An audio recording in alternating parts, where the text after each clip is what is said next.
So first of all, it is a pleasure to be here in Abu Dhabi's blockchain conference. One of the reasons is because the conversations that I got in the back seems like every person is knowledgeable about blockchain, knows what it is. And for me, as I'm traveling a lot and road showing a lot, talking about Manitha, it's nice to be in the conference that not every second question is, so what's going to be the Bitcoin price next month? And if somebody would ask me here, I would just say, inshallah. But either way, I do want to elaborate a little bit more of who we are.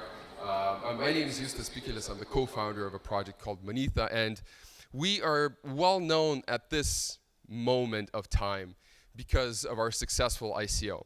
Actually, one of the most successful ICOs of all time, not by funds raised. By funds raised, we're top 10, but by the time frame that it has been done in. It was done in 18 minutes, so our hard cap was reached in 18 minutes, but we're not losing any sleep over having a relatively small hard cap because it was 37 millions at that moment of 95,000 Ether, which we all know what happened with Ether price in the past several days, several weeks, I would say. So the capital is higher.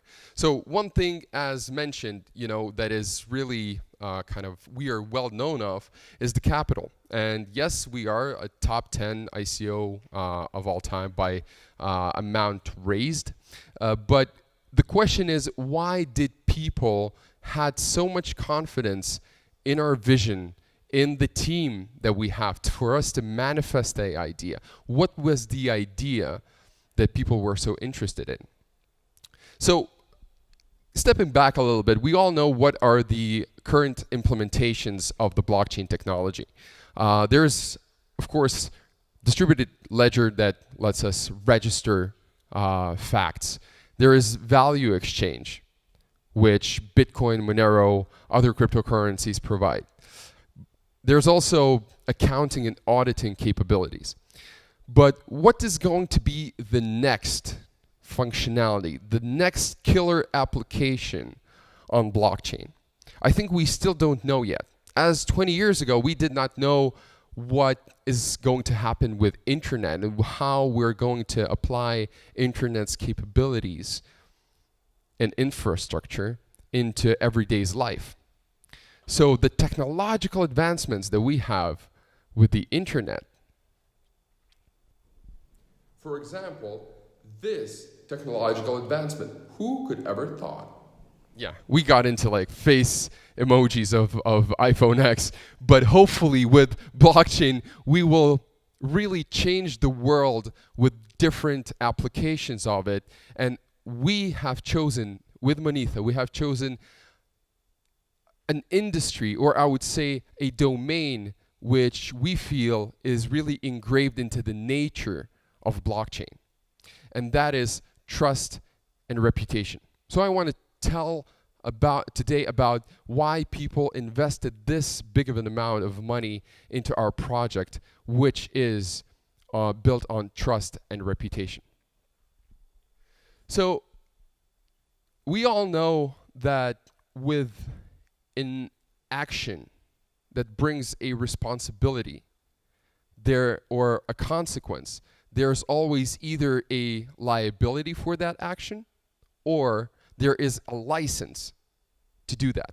So for example, for me to travel to United Arab Emirates, I need to have my passport with me. I need to show that I'm eligible to travel to other countries. For me to drive a 1,000 kilogram ball of steel 100 kilometers per hour, I need to show that I've passed my driver's exam and that I'm eligible to do that by showing my driver's license. The same goes if I want to buy alcohol or tobacco or gamble for my money, I need to prove my age with my ID. But when it comes to commerce, when it comes to peer-to-peer commerce, which really brings a lot of responsibility, which brings a responsibility of you giving some kind of good or service to another peer and receiving money, this works both ways. There is no other universal license, universal passport for you to do that. And this is the problem that we have discovered and want to change with the help of blockchain technology. And this problem has gone over since the beginning of time. We always had to trust each other when doing peer-to-peer commerce. And here we see a painting which is from 15th century. And I don't know how about you, but I can definitely tell that this Mongolian guy is trying to sell a fake Gucci scarf. But actually, maybe, just maybe, this woman who's buying the scarf has also fake money. The trust has to work both ways. The merchant and the buyer have to trust each other before doing commerce. And there is no instant visible passport, no instant visible clarification of whether or not they are trustful. And this story, it goes up until today. And I want to tell you a story of my personal experience, and I guess all of you who have bought in classified ad marketplaces or in e-commerce have one or another bad experience of the purchase. So there we go. The story of how I wanted to buy Beats by Dre headphones, but all I was left with was 5 hours in the police station. So Beats by Dre headphones go for $240 in retail. I wanted to save a little bit of money and went into Craigslist. And I guess everybody that went or bought from Craigslist know what kind of feeling does it bring. A feeling of uncertainty, of fear and doubt. So I did all the necessary precautions before meeting the seller. I asked to meet in a public place. When we met, I asked for his name and I bought the headphones. I was really happy that I saved $40. Got back home with all the excitement, plugged in my headphones, and 10 seconds in, I understood, okay, this is an inferior quality headphones. These are fake. So with all rage and fury, I started calling the seller, but all I heard was beep, beep. So for me, I took an extra precaution by taking down his car's number plate number. So I called the police and they actually track him down, bring him to the police. I came to the police and said, this is the guy who sold me fake headphones. And all he said was, I never sold to him anything. And actually, he could be right. We never formalized the order. All that happened was us meeting and exchanging goods for value. But there was no formalized deal. And this works both ways. And in this scenario, really all I was left with was $20 worth of headphones, paying for them $200 and 5 hours in the police station. So here we have two platforms, a buyer and a seller platform. And here I did wanted to make a leap of faith, even though doing all these manual precautions for me to be safe in this commerce, but the system has failed me. And this actually works both ways. My father actually is an antiques collector. So he buys and sells artwork and silverware. But for him to build a reputation, he has to go through an enormous work of building that. And it took him, for him to sell trustfully, it took him over 2 years to do that. And he wants to enter new markets. He needs to build that all over again. And this is where blockchain comes in, and I'm going to talk about in a second. So he has to make a lot of work. He has to prove his reputation with different platforms and make his own kind of dotted line bridge. But again, the system fails him and the infrastructure is not built for trustful commerce to happen. And this is the number that people are getting losses. $4.8 billion a year only in chargebacks for the merchants. So both it is time consuming, it is cost ineffective. For us, we want to bring with Monetha and with the blockchain technology a platform in which global trustful commerce can be enabled. So the buyer and the seller would trust each other. And I know what you might say, that there are a lot of trust and reputation systems today in the world, but I want to talk about the flaws of the centralized trust and reputation systems and how, with the power of blockchain technology and smart contracts, we're going to change it. So essentially, the feeling that I talked about of the trustless world of commerce starts with really an open wound in classified ad marketplaces, especially the stories from Craigslist, including rapes and homicides, are in enormous numbers. So today, these kind of problems are being solved in a very primitive way, and this is one of the companies that is trying to solve it, is Trustpilot. So Trustpilot is a centralized trust and reputation rating system, which has a lot of flaws. One of those flaws is that if you want to rate a merchant, a business, a company, a website, you don't even ever need to go there and buy something from them. All you need to do is just go to the website and rate them. So that's why you see a lot of fake reviews made by competitors, or fake reviews on the other side of the spectrum made by employees or friends of a company. That's why the reputation on Trustpilot is just not, it does not reflect the truth. So here it has another problem where a lot of ratings are 3 stars, average of 3 stars. And why that happens, I think that might be also an experience from your own use cases, where you only leave reviews when the transaction is really good or really bad. So either 1 star or 5 stars, hence the average of 3s. And with Manitha's smart contract capability and our algorithm, we will recognize how trustful was the transaction, and smart contract will update the reputation automatically. We go to another little well-known company that is going into trust and reputation, called Facebook. This is the example of a merchant having 35 stars, 35 ratings that are rated 5 stars. So maybe it is a perfectly trustful merchant, but what if he visits this guy? Yeah, all you need to do is buy ratings and build your reputation on that. So both a really trustful merchant could be rated 1 star, and very untrustful merchant could be rated 5 stars. This is the flaw of Facebook trust and reputation system. Again, it is not pegged to a payment. And there we have a company that is really relying on trust and reputation, Airbnb, and they're doing a pretty good job.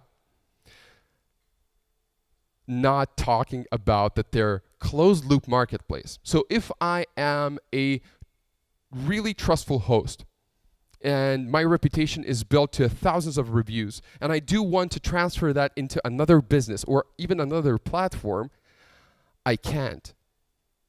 Airbnb is holding these reviews, and they are the owner of your reputation online. Another problem with Airbnb is that the reputation is static. So for example, this is an example of Tess, who has rated an apartment of 5 stars of location. But what if Tess really likes nightclubs, bars, and restaurants, and I like parks, meditation, and just the calmness of the suburbs of the city? Is just not the same reputation for location or other subjects. So with Manitha, we will recognize the purchasing history of the merchant, of the seller, of the buyer, and show the reputation accordingly. Another company, and this gets on my nerves completely, eBay has only 3 ratings that are super subjective: positive, neutral, and negative. What if I receive an iPhone and the box of the iPhone is just, the corner is just a little bit bent? Is it a negative? Is it a neutral? Is it a positive? This is a very subjective system, and again, eBay is a closed loop marketplace. So for example, a merchant that is called Footflow1, great name by the way, has over 3,500 reviews. He's a great merchant, and if he wants to transfer his business, for example, to Alibaba, he can't. He can't do that. He has to build a reputation all over again from scratch. With Monetha, the reputation is transferable to any platform. So, solution. We're getting into more technical solution of how that's being done, and that's being done with the power of smart contracts, where both the seller and the buyer formalize the order, agree on the conditions. We registered this on blockchain, which means it is immutable. And these participants of commerce already formalized the order, in which today is never formalized. And they have a proof, a check, or an invoice that it really has happened. So they do that, they rate each other. The smart contract updates their reputation on blockchain automatically, even if they're too lazy or forget to do that. The algorithm updates their reputation for them. So, and this is a great example where a merchant sells headphones, and sorry for using too many headphone example, but a merchant from China. And if we're using the case for a merchant that is selling proprietary goods who are only manufactured, let's say, in China or India and Africa, whatever that might be, let's say gems, for them to be trusted globally, they really have to establish their brand. And we want to empower these small merchants by giving them reputation which would be recognizable worldwide. So what's next for us? So we have raised our successful ICO 3 months ago. We have a lot of capital, a lot of human capital, a great team, people from former big companies in payments, really technical geniuses. And our main focus at the moment is building the first product version. We had our MVP before the ICO, and now we want to establish the first general big product iteration on the first quarter of 2018, which will be before the 31st of March. So we're really focusing on that together as raising the brand awareness of Monetha and the blockchain technology in general by, for example, participating in these kind of conferences. So the vision for Monetha is, and again, yesterday I've been to Dubai Mall and to the Apple store that is in it, and it just provides you an amazing, fuzzy, warm feeling that you're going to be taken care of, that you're not going to get scammed, that you have a 14-day return policy.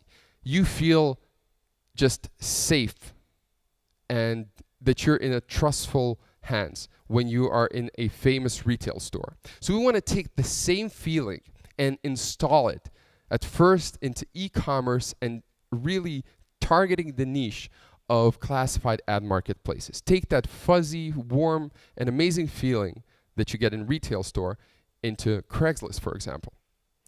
So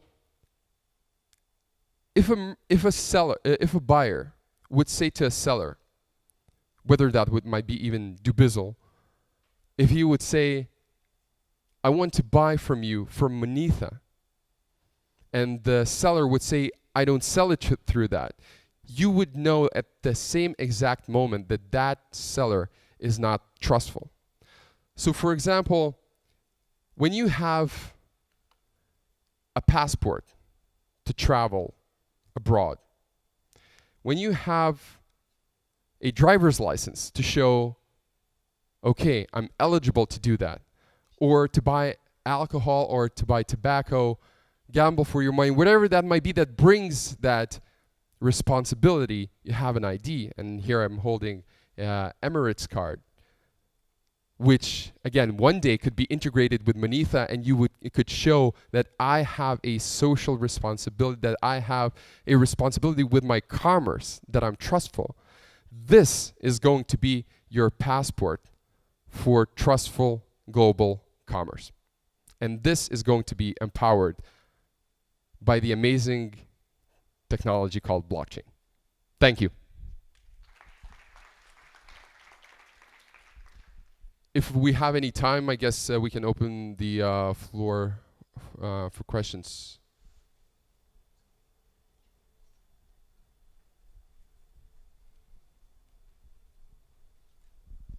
Thank you. Just a quick question on the subjective rating part, because you mentioned that, and I think that's an important piece. How do you get away from subjective ratings in this system? Great question. We get that a lot. And the answer to this question is really easy. We peg every rating to a purchase. So if a buyer wants to rate a merchant, he has to just vote for that. Vote for that with his own money. He cannot build that on just only subjective rating of giving, giving the reputation without even paying. Another thing how we're going to prevent fraudulent reviews is that we're going KYC both know your customer application for both the buyer and the seller. So everybody will have a responsibility for them to act really in a trustful way. So these are the main 2 points: the payment and the KYC. And again, if the buyer starts acting in a fraudulent kind of manner, we will recognize that as seeing that he, for example, the last 5 reviews were left the 1 star. So we would have to investigate that, whether that was really bad experiences happening, or is that just a bad person per se.